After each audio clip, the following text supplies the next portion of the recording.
एउटै घरबाट 4वटा कुहिएको अवस्थामा लास भेटिए। दर्शक मित्र, यसैबारे पछिल्लो समयको नयाँ अपडेट समाचार ल्याएर तपाईँहरूमाझ उपस्थित भइसकेका छौँ। यस समाचारलाई अन्तिमसम्म हेर्नुहोला, साथै सम्पूर्ण नेपालीमा पुर्याउन सक्दो शेयर गरी सबै सामु पुर्याउनुहोला। यदि हाम्रो च्यानललाई अहिलेसम्म सब्स्क्राइब गर्नुभएको छैन भने सब्स्क्राइब गरेर हामीसँग जोडिनुहोला। एकै परिवारका 4 जनाको हत्या भएको छ। उक्त सनसनीपूर्ण घटनाको 48 घण्टामा प्रहरी त्यसको समाधान निकालेको दावी गरेको छ। त्यस हत्याकाण्डका अभियुक्त विनोद मराठी उर्फ विनोद गायकलाई क्राइम ब्रान्चले पक्राउ गरी सोधपुछ जारी राखेको छ। प्रहरले एउटै घरबाट 4वटा कुहिएको शव फेला पारेको थियो। यो घटना गुजरातको अहमदाबादमा भएको हो। अहमदाबादको उद्धव क्षेत्रमा एक महिला, उनका 25 र 27 वर्षका 2 सन्तान र महिलाकी हजुरआमाको हत्या भएको थियो। घटना भएको 48 घण्टाभित्र अहमदाबाद क्राइम ब्रान्चले हत्याको आरोपमा महिलाका पति विनोदलाई पक्राउ गरेको छ। प्रहरीका अनुसार घटनापछि आरोपी सुरततर्फ भागेका थिए भने त्यसपछि सुरत छोडेर इन्दौर गएका थिए। अपराध शाखाको टोलीले उनलाई इन्दौरबाट बाहिरिने क्रममा समातेको हो। अभियुक्त विनोदलाई इन्दौरबाट गुजरात ल्याइएको छ। प्रतिवेदनका अनुसार 4 हत्या अभियुक्तले लगातार बयान फेर्दै आएका छन्। के कारणले हत्या गरे भन्ने बताएको छैन, तर उनले कुनै प्रत्यक्षदर्शीलाई छाड्न नचाहेको भन्दै परिवारका सबै सदस्यहरूको हत्या गरेको अपराध शाखालाई बताएका छन्। प्रहरी स्रोतका अनुसार विनोदले आफ्नी श्रीमती, 2 छोराछोरी र हजुरआमाको हत्या गरेका हुन्। सोही क्षेत्रको अर्को घरमा बसेकी हजुरआमालाई उनले यसअघि पनि आक्रमण गरेका थिए, तर छोरीको बारेमा सोच्दै सासुले आक्रमणको बारेमा कसैलाई जानकारी दिएनन्। विनोद गायकवाड उर्फ विनोद मराठी र उद्धव क्षेत्रमा नै टेम्पो चलाउने काम गर्छन्। केही समयदेखि कमजोर आर्थिक अवस्थाका कारण विनोद र उनकी श्रीमती बीच झगडा हुने गरेको थियो। अब आउनुस् अर्को समाचारतर्फ लागौं। प्रचण्डलाई झ्याप्प समातेर घिसार्दै ल्याएकै हो ओली। नेकपा एमालेका अध्यक्ष केपी शर्मा ओलीले पूर्व सहकर्मी पुष्पकमल दाहाल प्रचण्डको चर्को आलोचना गरेका छन्। मानिसहरूले नबुझेर वामपन्थी भन्दा प्रचण्ड सम्झिने गरेको भन्दै उनले यदि प्रचण्ड कम्युनिस्ट हुन् भने आफू कम्युनिस्ट नभएको बताए। सोमबार प्रोग्रेसिभ इन्जिनियरिङ एसोसिएसनको कार्यक्रममा ओलीले भने, नबुझेर मान्छेले के भनिदिन्छन् भने म त वामपन्थी त हुन सक्दिन, के पनि भयो भन्ने वामपन्थी भयो भन्ने मान्छेले प्रचण्ड सम्झिन्छन् कसरी? उनले अघि भने, मैले एकपटक भनेको थिएँ भने यदि प्रचण्डले भन्ने मान्छे कम्युनिस्ट हुन् भन्ने म कम्युनिस्ट होइन, म कम्युनिस्ट हुँदा प्रचण्ड कम्युनिस्ट नै हुन सक्दैन। प्रचण्डको आलोचना गर्दै उनले भनेका छन्, उहाँ कारण देशमा द्वन्द मचाउनुहुन्छ, म शान्तिको पक्षमा हुन्छु। उहाँ जता जातवाद भिडाउन खोज्नुहुन्छ, म मिलाउन खोज्छु। उहाँ मधेस र पहाडलाई भिडाउन खोज्नुहुन्छ, म शान्ति कायम गरेर मेलमिलाप गरेर अगाडि बढाउनु पर्छ भन्छु। कसरी हुन्छ? उहाँ धर्म र त्यो धर्म भनेर घृणाको खेती गर्नुहुन्छ, म त्यो गर्दिन। उहाँ वामपन्थी आन्दोलन कमजोर पार्न काम गर्नुहुन्छ, म बलियो बनाउन चाहन्छु। मैले एकता गराउने काम गरी उहाँ फुटाइदिनु हुन्। एमाले अध्यक्ष ओलीले तत्कालीन नेकपा माओवादी केन्द्रलाई आफूले बलपूर्व एकता लगाएको समेत दावी गरे। उनले भने, झ्याप्प समातेर घिसार्दै ल्याएको हो, अब त ठिक भयो होला भनेर यसो छाडेको खुरुर दगुडेछन्। अब आउनुस् अर्को समाचारतर्फ लागौं। ओलीलाई मृत्युदण्डको सजाय सुनाएको उल्लेख भएको छ। इन्डोनेसियाको बाल संरक्षण मन्त्री सहित केही अधिकारीहरूले मृत्युदण्डको सजायको माग समर्थन गरेका थिए, तर मानवाधिकार आयोगले भने मृत्युदण्डको सजाय उचित नहुने बताएको थियो। एक शिक्षकले यो कुकीर्ति सार्वजनिक भएपछि इन्डोनेसियाका धार्मिक बोर्डिङ स्कुलको सुरक्षामा कतिपयले प्रश्न उठाएका छन्। विश्वको ठूलो मुस्लिम बहुल देश इन्डोनेसियामा हजारौंको संख्यामा इस्लामिक बोर्डिङ स्कुल र धार्मिक स्कुल छन्। ती स्कुलहरूबाट गरिब परिवारका सन्तानले समेत शिक्षा पाइरहेका छन्। अब आउनुस् अर्को समाचारतर्फ लागौं।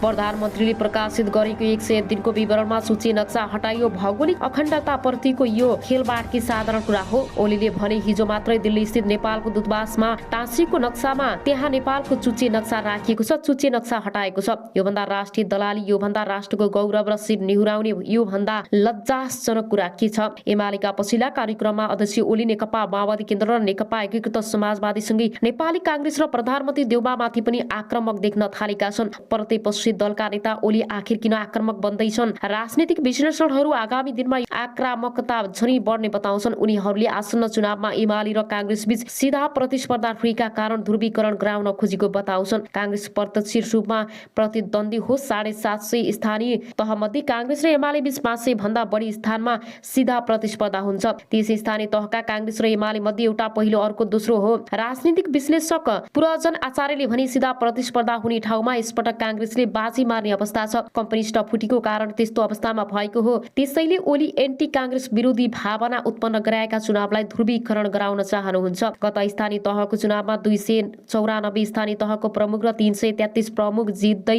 एमाले पहिलो स्थानमा रहेको थियो भने 266 प्रमुख, 223 उपप्रमुख जित्दै कांग्रेस दोस्रो स्थानमा आएको थियो। ओली प्रधानमन्त्री हुँदा प्रमुख प्रतिपक्षी दलको नेताको रूपमा सरकारको भूमिका प्रति आलोचना र विरोध गर्न नसकेको भन्दै काङ्ग्रेसभित्र सभापति देउबाको कडा आलोचना समेत भयो। त्यस अवधिमा पार्टीभित्र देउबा विरोधी कित्तामा रहेका रामचन्द्र पौडेल र शेखर कोइरालाहरूले भने विरोध गर्ने गरेका थिए। आचार्यका अनुसार तल्लो तहसम्मबाट गठबन्धन बनेपछि ओली झनै आक्रामक देखिएका छन्। स्थानीय आवश्यकता अनुसार गठबन्धन तल्लो तहसम्म हुन्छ कि भनेर अलिकति तिल मिलाएको अभिव्यक्ति हो। काङ्ग्रेसको केन्द्रीय कार्य समितिको निर्णयपछि यस्तो भएको आचार्यले भने। त्यस्तो अवस्थामा आफूलाई क्षतिपूर्ति हुन्छ भन्ने थाहा छ। उनीहरूले काङ्ग्रेस टेको दिन थाल्यो भन्ने पनि भएको हो। त्यसप्रतिको आक्रमण हो। फलस्वरूप शुक्रबारको कार्यक्रममा पनि ओलीले काङ्ग्रेसप्रति कडा टिप्पणी गर्दै आरोप लगाएका थिए। उनले माओवादी र एकीकृत समाजवादीलाई लक्षित गर्दै काङ्ग्रेसले जहिले पनि खराब शक्तिसँग मात्रै गठबन्धन गर्छ भन्दै टिप्पणी गरेका थिए। काङ्ग्रेस जहिले पनि थोत्रो र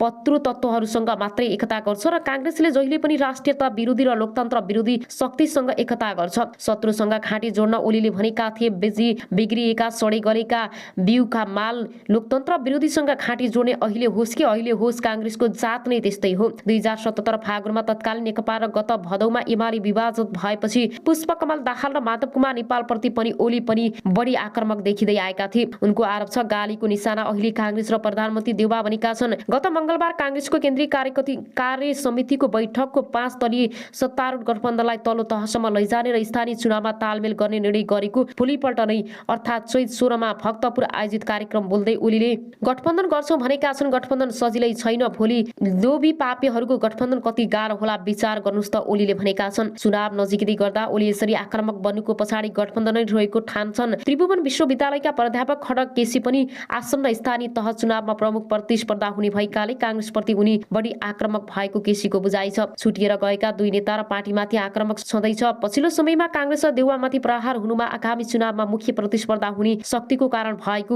हो केसीले भने। एमसीसी परिघटनामा काङ्ग्रेस र एमाले भित्रको सामिप्यताको कुरामा जुन रूपमा बहस छलफल भएका थिए तर परिणाम चाहिँ फलस्वरूप ढङ्ग देखियो। काङ्ग्रेसले सत्तारूढ दलका नेताहरू र पार्टीलाई मात्रै ठिक ठाउँमा मात्रै ल्याउनका लागि एमालेकाई कार्ड खेल्ने काम नभएको बुझाइ एमाले नेतृत्वमा हुन सक्छ। त्यसो त अमेरिकाको मिलेनियम च्यालेन्ज कर्पोरेसन एमसीसी संसदबाट अनुमोदन गर्ने विषयमा सत्तारूढ गठबन्धन भित्रका खटपट बढेपछि काङ्ग्रेस र एमाले बीच सहकारीको विषयमा छलफल भएको थियो। प्रधानमन्त्री देउबा आफै पटक पटक ओली निवास बालकोट पुगेर छलफल गरेका थिए। दुवै राजनीतिक दलबीच सहकारीको विषयमा छलफल भएको थियो र सत्तारूढ गठबन्धनका भित्र माओवादी केन्द्र र एकीकृत समाजवादी पार्टी एमसीसी अनुमोदन गर्न तयार भएपछि अन्तत एमाले र काङ्ग्रेस बीचको सहकारी छलफल टुटेको हो। त्यस लगतै पनि ओली माओवादी अध्यक्ष दाहाल एकीकृत समाजवादीका अध्यक्ष नेपालप्रति बढी आक्रामक देखिएका थिए। ओलीसँगै अन्य दलका नेताहरू पनि सैद्धान्तिक विमर्श र बहस छाडेर पछिल्लो समय गाली र आरोप प्रत्यारोपणमा भिड्नु दुर्भाग्य भएको बताउँछन्। प्राध्यापक केसी नेपालका राजनीतिक दल तथा नेताको प्रवृत्ति हेर्दा नीतिगत कुरामा भन्दा पनि व्यक्तिगत अपेक्षामा हुने गरेको छ, जुन दुर्भाग्यपूर्ण छ। राष्ट्रिय आवश्यकता प्राथमिकतामा बहस गर्ने जनमत निर्माण नहुँदा पनि सबै नेताहरू व्यक्तिगत अपेक्षामा लागेका छन्। अब अरू सर्को समाचार बताएका छन्। अस्पतालमा 6 जनाको उपचार जारी रहेको बीबीसी न्यूजले जनाएको छ।